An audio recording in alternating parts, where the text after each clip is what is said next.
Okay, sorry everybody for the all the connectivity issues. We tested this thing out a number of times, but hey, technology doesn't always work in everyone's favor. So thanks for inviting me here today, Janice, and the Invasive Plant Council, and also the Phragmites Working Group. Today I'd like to present on Roundup Weather Pro. So I'm going to oh, shoot, sorry. Gotta keep muted here. Oh yeah, you'll have to move my slides forward, Brittany. Sorry about that. No problem. Perfect. So my agenda today, I've got 10 to 15 minutes. I'm gonna keep it short and sweet. So I'm gonna quickly talk about who Bayer Environmental Science is and what Bayer Vegetation Management is. Then I'll talk about what is Weather Pro, why Weather Pro for Phragmites control. I'll talk about some label improvements, some label recommendations, a few key points about Weather Pro. I'll talk about some technical literature that we have for Phragmites, and the burning question that I'm sure that everyone on today's presentations has is about Roundup Custom. So if you can go to the next slide, please.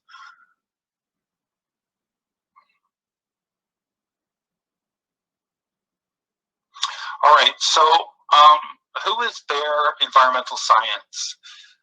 Bayer, as everyone knows, is a big company. We have a pharmaceutical division. Everyone knows aspirin. We have a crop division, which deals obviously with crop cereals and fungicides and all those types of things for growing food.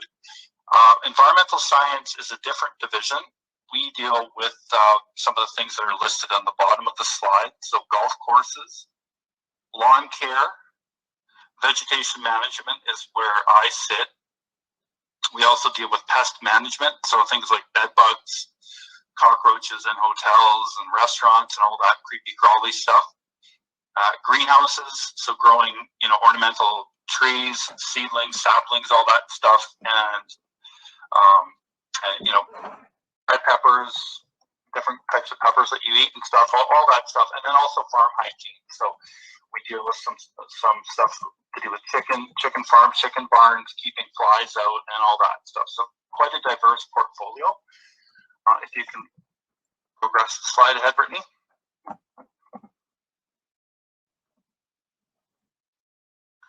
Well, I wanted to explain what vegetation management is for those of you on today's presentation that aren't aware. So Bayer Vegetation Management Canada, we have a dedicated team to provide herbicide solutions and support for vegetation management, or in short, VM customers across Canada. So we have three representatives. We have two in Alberta, and there's myself who is in the east, and I cover basically from the Saskatchewan-Manitoba border right through to the Atlantic provinces. We also have a representative who is in Quebec as well. So what is vegetation management? Some examples include bare ground, so utility substations, railways, solar farms, wind farms, oil and gas facilities, anything that you see bare ground, gravel, that sort of stuff. We also deal with brush control, so rights of ways such as roadways, power lines, hydro lines, pipelines, all those things that deliver us important things that we use every day, like power and fuel and that sort of thing. Weed control, so we have selective and noxious weed products. Again, roadsides, wild parsnip, some of those things that aren't good for the environment, for people. And we also deal with forestry as well. We help forestry companies in Canada ensure that the plantations, the crop trees that they planted, can grow into new forests. So so it's quite an interesting segment that we're in. If you can proceed to the next slide.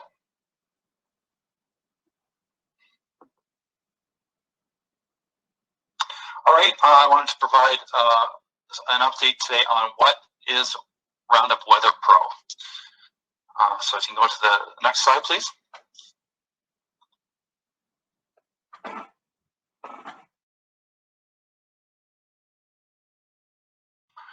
All right, so in 2020, Bayer successfully launched Roundup Weather Pro. What is Weather Pro? It's a glyphosate product designed specifically for non-cropland uses, such as industrial rights-of-ways, recreational, and public areas. This is a non-aquatic glyphosate. So this includes any non-aquatic applications to common reed or Phragmites on any of the labeled sites. And so common reed or Phrag, as everyone here refers to it as, is considered a perennial weed. It's under the perennial weed section under grasses and sedges. So if those of you that are familiar with Roundup Weather Max, this is essentially chemically identical. It's a 540 gram of active ingredient per liter. So it's considered a high load glyphosate. It's a group 9. All glyphosates are in the group 9. It includes a superior surfactant package. So for those of you that aren't aware, a surfactant is required to help the glyphosate penetrate into your target vegetation, in this case Phragmites, and it helps that herbicide move around and translocate through the plant and control the root system, get in and kill the plant. So this product has a brand new PCP number because it is a new product. So it's got a new PCP number and a new label. I mentioned it's the same formulation as Weather Max. One point that Janice had mentioned that she wanted me to clarify for those on the call is that only the bare glyphosates are registered for Phragmites control. So that's something to consider when you're planning your program and using products for Phragmites control. If you can go to the next slide, please, Brittany.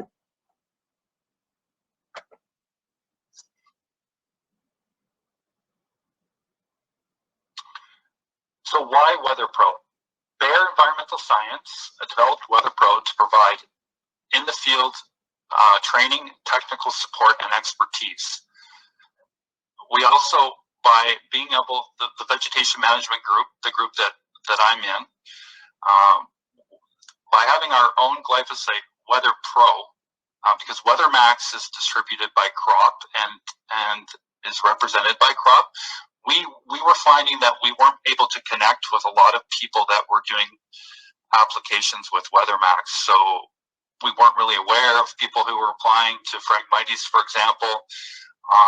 So we weren't able to help those people out with prescriptions, giving them proper product training, product stewardship, and helping them better manage their programs. So by having our own product, we're able to better control and have a better handle on the applications, and also provide improvements to the label for our customers, for people that are applying Phrag to make the label more useful for them. So the Weather Pro label will be a 29-page label. We do have an active label that's 37 pages, but we have submitted a 29-page, more condensed, more relevant label that has been approved by the PMRA just this past week, and it will be posted on the PMRA label website, and it will be official, for folks to use the revised label. So again, it's the same trusted formulation that people are familiar with from Weather Max, and as I had previously mentioned, it does have an improved label for Phragmites application. Next slide, please. So I wanted to talk about where Weather Pro can be used. We know Phrag can grow pretty much anywhere, really.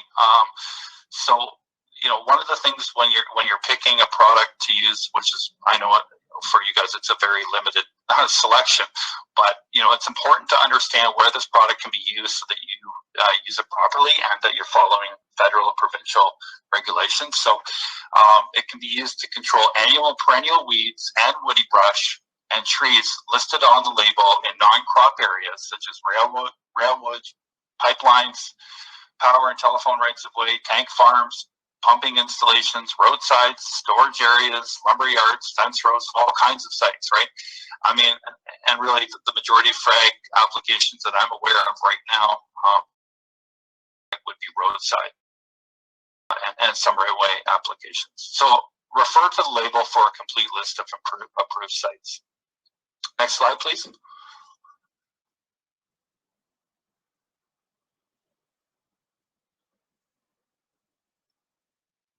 Okay, I wanted to talk a little bit more in depth about what label changes, what label improvements we have brought to the WeatherPro label that didn't exist before on the WeatherMax label. Previously on the WeatherMax label, Phragmites was listed as a weed that was controlled, but there was very limited information when it came to application information such as rates, water volumes, percent solution if you're mixing product, and that sort of thing. So on my end, my slide is very tiny, and hopefully it's bigger for some of the folks watching at home. But some of the key points that we brought to this brought these new recommendations out was water volume. We wanted to ensure that there was a higher water volume that was recommended. So here we have 100 up to 500 liters per hectare. That's something that applicators have told me that a lot of water per hectare is very important. Getting coverage to this very thick and very tall growing species, and also the inclusion of a surfactant is critical. So again, as I mentioned previously, you can refer to the label. This 7.7 section is in the new label, and it does have all of these recommendations just to help people use the product better and safer and have better results with it. Next slide, please. So I want to talk a little bit about application methods. I know there's a bunch of different methods that have been used and experimented with for frag. So the approved ground application methods, again, there are some of the sites, industrial sites, military bases, rights of way, recreational public areas. So foliar applications, meaning targeting the vegetation. One key thing to remember here is that spray coverage should be uniform and complete, but do not spray to the point of runoff, because at that point in time you're putting too much herbicide out, and you're going to start to control the grass underneath if there is in this case. So this is really a stewardship thing. Just make sure you're applying enough product to get your control, but you don't want to over apply. So there's different types of equipment such as boom and boomless equipment. Boomless would be like a boom buster style nozzle or a radiar nozzle. Some handheld equipment is approved. High volume foliar. This would be a hose and handgun. Off the back of a vehicle, sprayed by an individual. A lot of water, heavy application in this case, or low volume foliar application such as a backpack. One recent change, we know that some people have been trying hand wicking and hand daubing methods. That is not an approved use for glyphosate and on the Roundup Weather Pro label. And the reason behind that is really it's too much close encounter with the active ingredient. It's the applicators are the ones that are dealing with the herbicide the most. So we want to just prevent that high rates of application and contact. So that's why there's no hand daubing or hand wicking methods. And this product does have an aerial application. However, it's limited to the use sites. We've removed any kind of public uses, recreational areas for aerial applications. Next slide, please.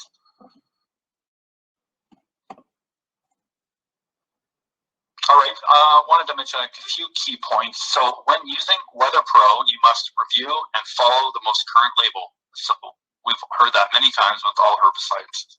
The label is the law. It's federally approved by the PMRA, which is a body of Health Canada. So in order to find out information on products, you can either go to the PMRA Health Canada label search site, or you can use the app, which I've included the little icon there below. The app's pretty handy to put on your phone, and anytime you go on the PMRA site, look at the label, it'll have the most updated version, and you can always check in the top left corner for the date of that particular label. So another key point we mentioned before, follow all label directions. Some of the things on the label you'll find are the product description, safety precautions, emergency numbers, first aid information, directions for use, mixing, application rates, and different vegetation control. There's a whole bunch of other information on there, but that's some of the key stuff. And finally, be sure to follow all the rules set out in the Ontario Pesticides Act 63/9. Remember, the label is a federal document. Any kind of provincial regulations like signage, all that stuff you'll find under the provincial legislation. Next slide, please. I think we're getting close to the end here. One or two left. Yeah, this is a Phragmites technical piece that we put together for our customers, and a lot of the information was borrowed from the best management practice, so thank you. Very good document, and I do understand that you guys have recently updated a new one, so that would be nice to see. So really, this is an 8x11 front and back. This is the kind of information that applicators and people in the field need to use. And this kind of document is also good to show stakeholders and people that maybe don't have an idea about Phragmites and herbicide applications, just sort of some of the best practices and that. So the goal here is to just improve people's knowledge overall. Next slide, please.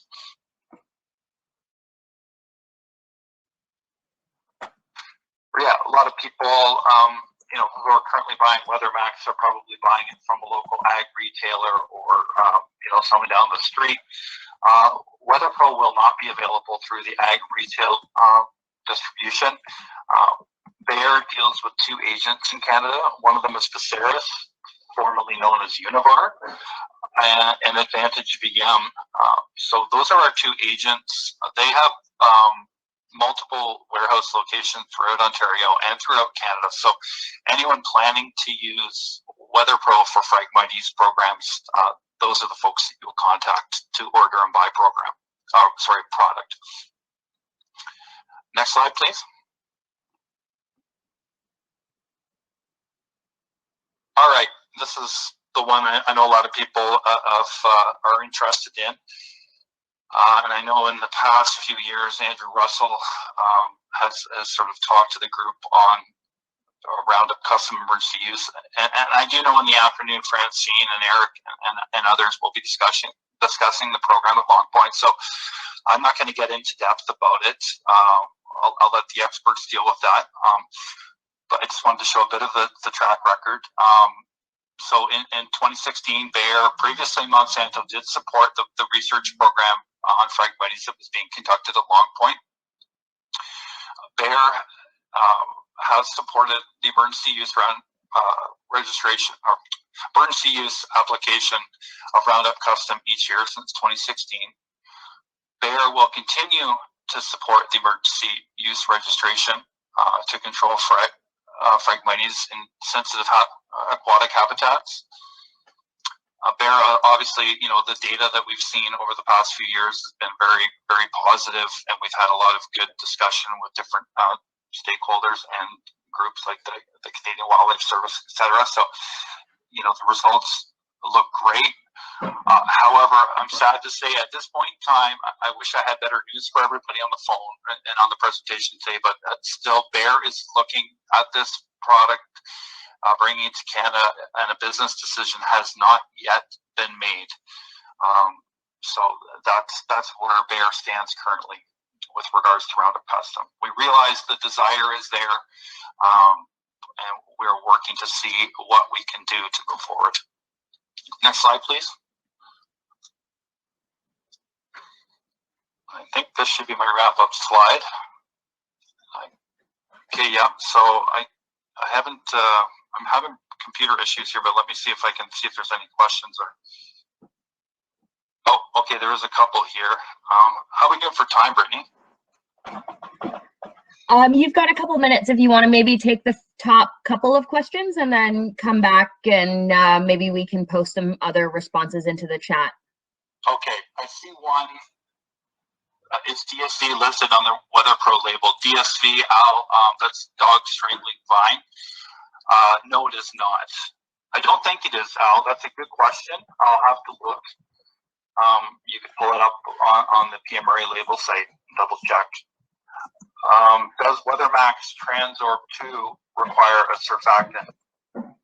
Why do surfactants have to be added separately? Okay, WeatherMax and Weather Pro do not require a surfactant. They have a surfactant built into them. However, that surfactant really only goes up to about 250 liters of total application. So once you start getting into higher rates per hectare, like say you're in the 400 to 500 liters of total application, it's recommended to include an additional surfactant to help that product adhere and translocate. You'll get better long-term control. And I know Jan and some of the other folks are using some MSOs and some different rates, but yeah. I'll look for one more here, Brittany. I post a link to the fact sheet. Yes, that's on our website. But I think, as Brittany mentioned, all the presentations are being recorded, and I think I can share this with Brittany to distribute. Are targeted invasive species killed or non-invasive? Oh, sorry, or non-invasive important to wetlands? Our targeted invasive species would be killed. I mean, glyphosate does control most things that it comes in contact with. So when you're using it, you have to make sure what you're targeting to control. You can do a very selective spot treatment on only your targeted species. So I think that's probably about it time-wise. If there is any other questions, my email is below at the thank you slide. So I'd love to answer anyone's questions. So thanks. Thank you so much, Will. That was a great information. I will point out that I know we're going to be having Habitat Aqua, but we really need the additional glyphosate-based product as well. We absolutely need both of those to ensure that we can do the work that we need to do. So I just make that point. I appreciate that you're still looking. Bear is still looking at registering this product. Perhaps maybe when the information comes in that for the provincial strategy, there will be enough information to maybe push Bear to look at that even more closely for us. So thanks again.